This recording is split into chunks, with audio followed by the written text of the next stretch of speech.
आप सुन रहे हैं आज तक रेडियो।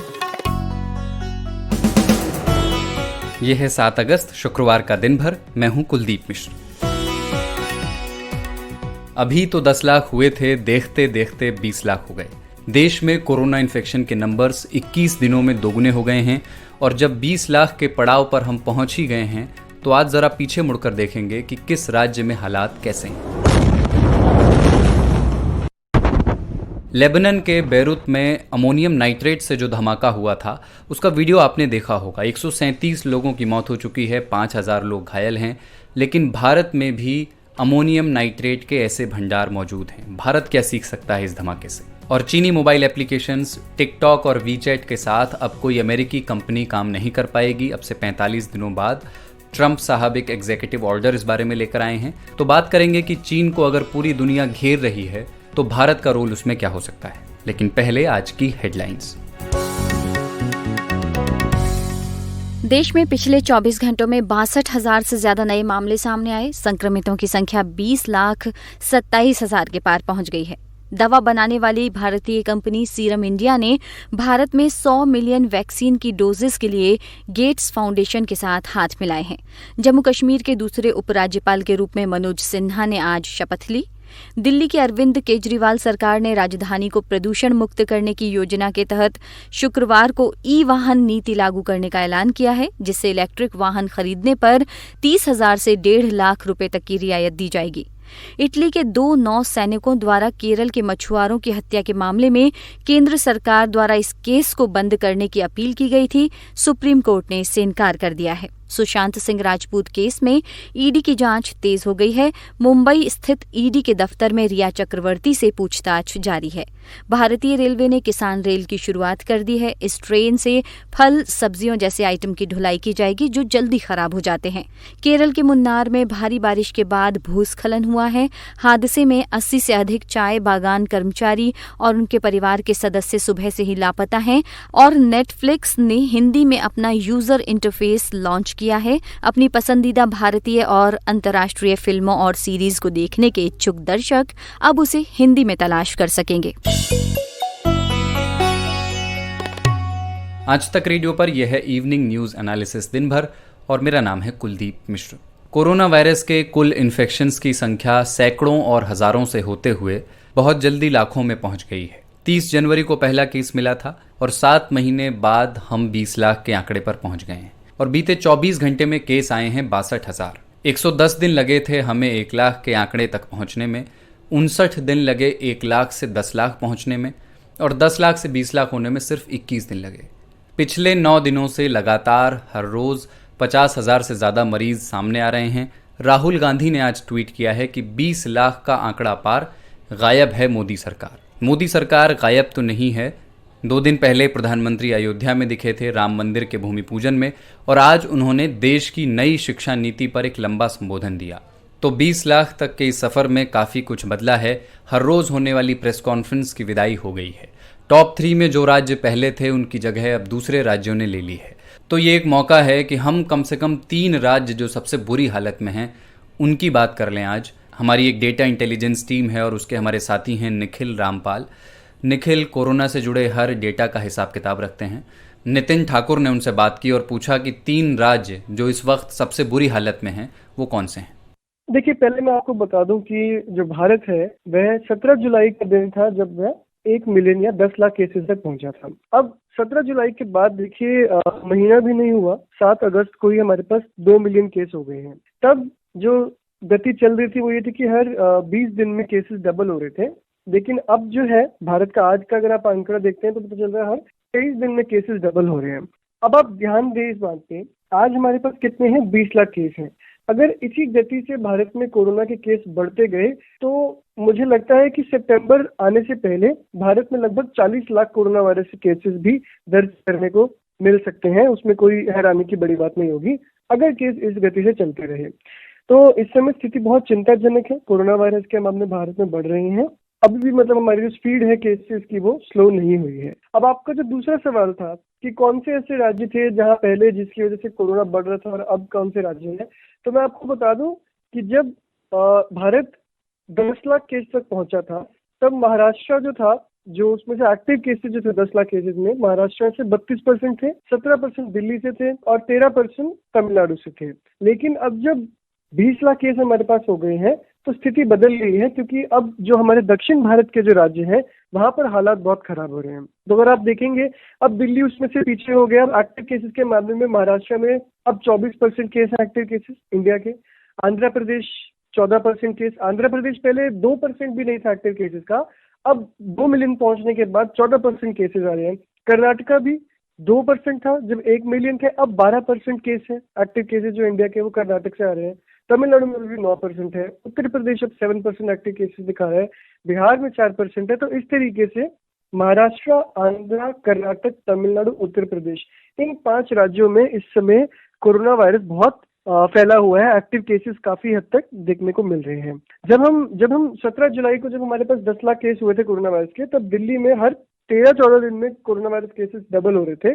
लेकिन दिल्ली ने टेस्टिंग बहुत अच्छे से की और बहुत मेहनत से अपना उन्होंने ग्राफ नीचे लाने की कोशिश की। आज दिल्ली को लगभग 97 डेज लग रहे हैं केसेस डबल करने में। तो दिल्ली ने अपनी स्पीड जो है कोरोना वायरस की जो गति है उस पर स्पीड ब्रेकर लगाया है। ये हमें जरूर देखने को मिल रहा है।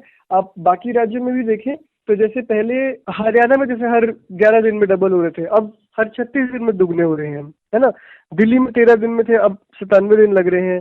और तमिलनाडु में भी जैसे 15-16 दिन में डबल हो रहे थे, अब 32 दिनों में डबल हो रहे हैं। पर मतलब दिल्ली, मतलब कहने का मतलब है दिल्ली, हरियाणा और तमिलनाडु, ये 3 राज्य ऐसे हैं दिल्ली, हरियाणा, तमिलनाडु, हाँ, जिन्होंने मतलब जिनकी मेहनत का रंग भी हमें देखने को मिल रहा है। पर अब जैसे अगर आप आंध्र प्रदेश को देखेंगे तो वहां पर स्थिति जो है वो बहुत खराब हो गई है। पहले आंध्र प्रदेश में हर 16 दिन में केसेस डबल हो रहे थे, अब आंध्र प्रदेश में हर 12 दिन में केसेस डबल हो रहे हैं। बिहार में भी सिचुएशन खराब होती जा रही है। पिछले महीने बिहार में हर 24 दिन केसेस डबल हो रहे थे, अब 14 दिन में केसेस डबल हो रहे हैं। पंजाब की भी अब हालत फिर खराब होती जा रही है। 22 दिन में डबल हो रहे थे, अब 16 दिन में डबल हो रहे हैं। केरला में फिर से सिचुएशन खराब हो रही है। तो अब क्या हो रहा है, जो कोरोना वायरस है भारत के बड़े बड़े राज्यों से भी निकलकर, बड़े बड़े शहरों से निकलकर छोटे छोटे जिलों, छोटे छोटे गाँव में पहुंच रहा है। और इस वजह से कोरोना वायरस जो है वो और तेजी से बढ़ता हुआ देखने को मिल रहा है। ये थे आज तक रेडियो के data journalist Nikhil Rampal. Lebanon की राजधानी बेरूत में ऐसा विस्फोट हुआ जिसका वीडियो देखकर ऐसा लगता है कि क्या कभी कैमरे पर इतने करीब से इतना जोरदार ब्लास्ट इससे पहले रिकॉर्ड हुआ है या नहीं। कहा जा रहा है कि 200 किलोमीटर के रेडियस में उस धमाके की आवाज सुनाई दी थी।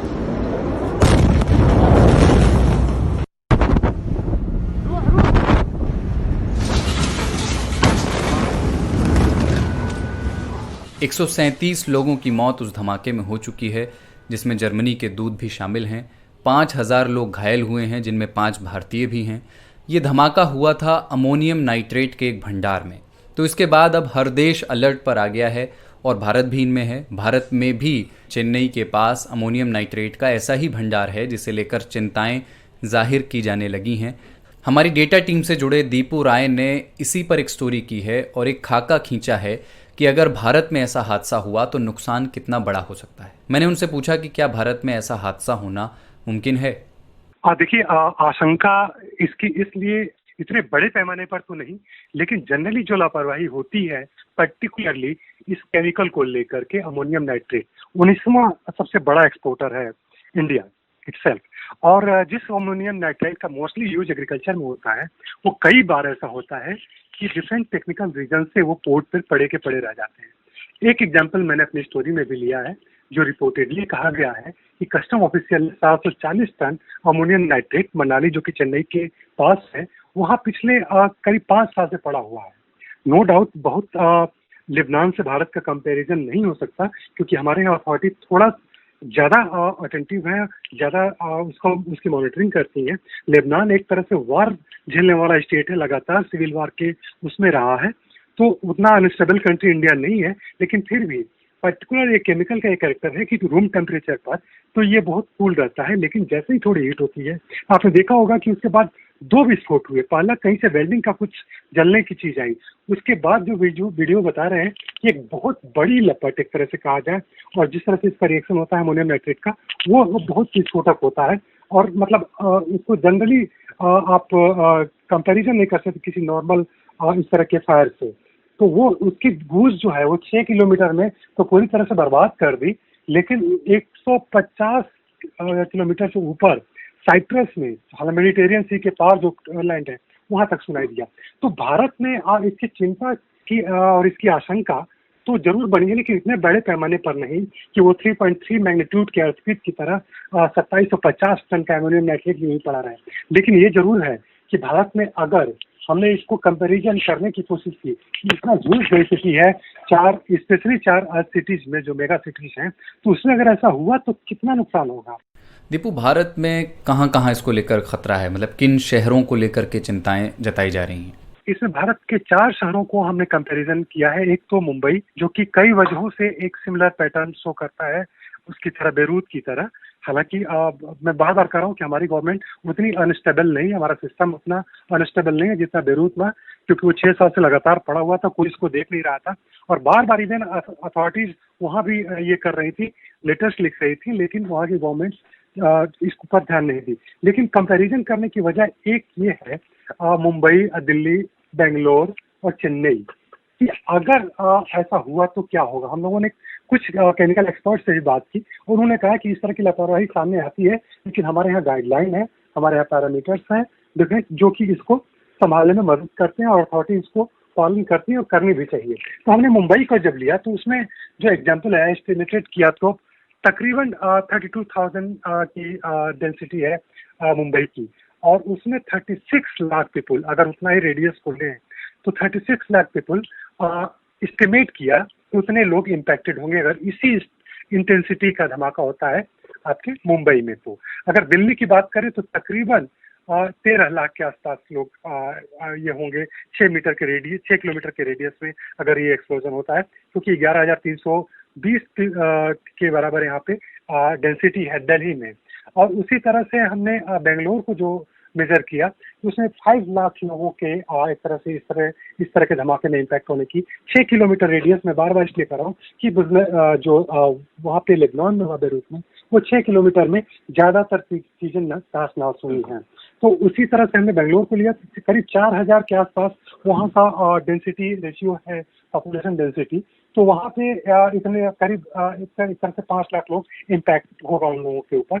और चेन्नई में, जहाँ पे अभी एग्जाम्पल दिया मनाली में, जो कि एक प्राइवेट फर्म का अभी भी अमोनियम नाइट्रेट तकरीबन 700 टन पड़ा हुआ है, तो वहाँ पे अगर करेंगे इस तरह का अगर एस्टिमेट, तो तकरीबन 26,553, मतलब ज्यादा डेंसिटी है तमिलनाडु की, और 30 लाख के आसपास के लोग वहाँ पे भी प्रभावित हो सकते हैं। तो ये एक असेसमेंट है डाटा इंटेलिजेंस यूनिट की ओर से कि अगर बेरूत की तरह ही धमाका होता है इन 4 सिटीज में, तो कितना नुकसान और कितने लोगों तक रीच उसकी रहेगी, कितना डैमेज करेगा। और ये एक नो डाउट किसी इंटेंशन से नहीं, बस एक हेल्दी कंपैरिजन है कि ताकि हमारी अथॉरिटी, ताकि हमारे लोग थोड़ा सा रेडी रहें। ये थे हमारे डेटा जर्नलिस्ट दीपू राय। चीन की कंपनियों पर पूरी दुनिया में तलवार चल रही है। भारत एक good number of Chinese applications को पहले ही बैन कर चुका है, और कल अमेरिकी प्रेसिडेंट डोनाल्ड ट्रंप ने एक एग्जीक्यूटिव ऑर्डर पास किया कि अब से 45 दिनों के बाद कोई अमेरिकी कंपनी चीन की 2 एप्लीकेशंस टिकटॉक और वीचैट के साथ मिलकर काम नहीं कर सकेगी। इसकी वजह बताई है ट्रंप ने नेशनल सिक्योरिटी से जुड़ी चिंताएं। उन्होंने कहा कि ये एप्लीकेशंस सारा डेटा जमा करके चीन की कम्युनिस्ट पार्टी तक पहुंचाती हैं, जो कि डेटा का गलत इस्तेमाल कर सकती है। तो ये दोनों ऐप्स बैन नहीं हुई हैं अमेरिका में, लेकिन अमेरिकी कंपनियों के साथ अब वो किसी किस्म की पार्टनरशिप नहीं कर सकेंगी। टिकटॉक पहले से ही अमेरिका में अपने बिजनेस को बेचने के लिए माइक्रोसॉफ्ट से बातचीत कर रही है, तो अगर वो डील होनी है, इन दोनों कंपनियों को वो डील अगर करनी है, तो उसके लिए सिर्फ 45 दिन का समय बचा है। तो टेक्नोलॉजी के ग्लोबल मार्केट में चीन का जो दबदबा है, उसके लिए लगातार बुरी खबरें आ रही हैं।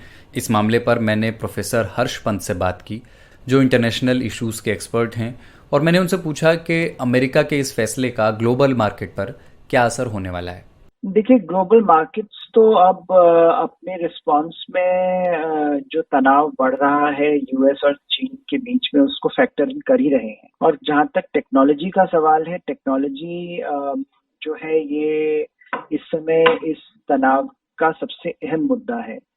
तो वो जो अमेरिका चीन के संबंधों में जिस तरह की गिरावट आई है, उसको देखते हुए ये तो अभी शुरुआत हुई है, क्योंकि मुझे ऐसा लगता है कि जो पहले ट्रेड से शुरू हुआ था, पर ट्रेड मार्जिनल हो गया है, टेक्नोलॉजी सेंट्रल हो गई है, क्योंकि अगला जो भी नई वैश्विक शक्तियां बनेंगी वो टेक्नोलॉजी बेस्ड सुपर पावर ही होंगी। और उसको देखते हुए जो फोर्थ इंडस्ट्रियल रेवोल्यूशन की बात हो रही है, वो जो कटिंग एज टेक्नोलॉजी का जो रोल होगा उसमें वो क्रिटिकल होगा। और इसीलिए जो ये तनाव बढ़ रहा है, ये तनाव न सिर्फ भविष्य के लिए है, बल्कि ये एक तरह से उसकी नींव रखी जा रही है, उस नए वर्ल्ड ऑर्डर की नींव रखी जा रही है, जहां पर टेक्नोलॉजी के इर्द गिर्द पावर पॉलिटिक्स घूमेगी। तो जो ट्रम्प साहब ने अभी ये कहा है वो एक तरह से शुरुआत है। उसमें ये जो कंसेंसस अमेरिका में बन रहा है कि चीन की जो टेक्नोलॉजिकल पावर है वो न सिर्फ बढ़ रही है, बल्कि वो अमेरिकी तकनीकी पावर पर बेस्ड है, क्योंकि यहाँ से इंटेलेक्चुअल प्रॉपर्टी चुराकर चीन ने इस कैपेसिटी को बनाया है। और इसका जो नुकसान हो रहा है वो पश्चिमी देशों को हो रहा है, खासकर अमेरिका को हो रहा है। और उसको देखते हुए ये जो स्टेप्स लिए जा रहे हैं। अमेरिका की जो इंटरनल पॉलिटिक्स है उसके लिहाज से क्या इसका कोई रोल है? मतलब मैं इस लिहाज से समझना चाह रहा हूँ कि ये एग्रेशन हाल फिलहाल में बीते कुछ महीनों में ही कुछ बढ़ा है, इसकी क्या खास वजह है? मतलब ट्रम्प अगर अभी एग्रेसिव हो रहे हैं तो क्या इंटरनल पॉलिटिकल सिचुएशन का अमेरिका की इसमें कोई रोल है, क्योंकि वहाँ इलेक्शन होने हैं? हाँ, उसका भी रोल है। और वो क्योंकि ट्रम्प साहब की अपनी जो डोमेस्टिक स्थिति है, घरेलू जो उनकी राजनीतिक स्थिति है, वो उतनी स्ट्रांग नहीं है, तो उनके लिए जो पॉलिटिकली कन्वीनियंट है कि वो चीन को मुद्दा बनाए। और चीन को मुद्दा बनाकर अगर वो चुनाव लड़ेंगे, ऐसी जो पॉलिटिकल कैलकुलेशन है, तो उनको फायदा होगा। क्योंकि जो बाकी मुद्दे हैं, अगर वो चुनाव का मुद्दा बनते हैं, ट्रम्प साहब खुद चुनाव का मुद्दा बन जाते हैं, तो उनकी गवर्नेंस रिकॉर्ड, उनकी कोरोना वायरस की हैंडलिंग, इकोनॉमिक हैंडलिंग, क्योंकि हर जगह पर डिक्लाइन आ रहा है, इकोनॉमिक नंबर्स अच्छे नहीं है, कोरोना वायरस के जो केसेस हैं वो बढ़ ही रहे हैं, रेस रिलेशंस बहुत खराब हैं, तो उनको उसको देखते हुए जो उनका गवर्नेंस का ट्रैक रिकॉर्ड है, उस पर अगर चुनाव लड़े जाते हैं तो उनको नुकसान होगा। तो उन्होंने बड़ी एक शातिरता के साथ इसको एक जो चुनावी मुद्दा है उसको चीन को बनाने की कोशिश उनकी चल रही है।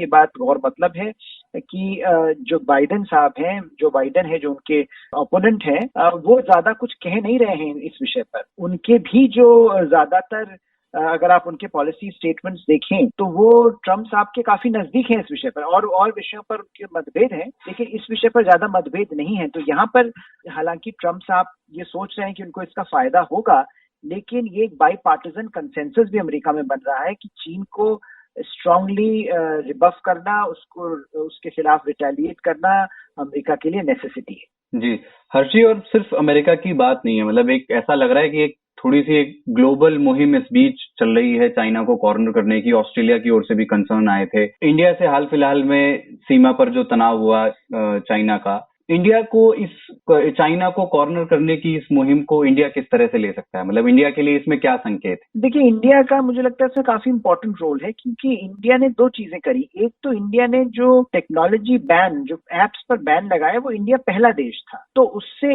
एक तरह से इस डिस्कशन में मोमेंटम आया। आप उसके बाद देखिए कि किस तरह से ऑस्ट्रेलिया ने, न्यूजीलैंड ने, जापान ने इस बात पर डिस्कशन शुरू किया, और अमेरिका ने तो स्टेप ले ही लिया।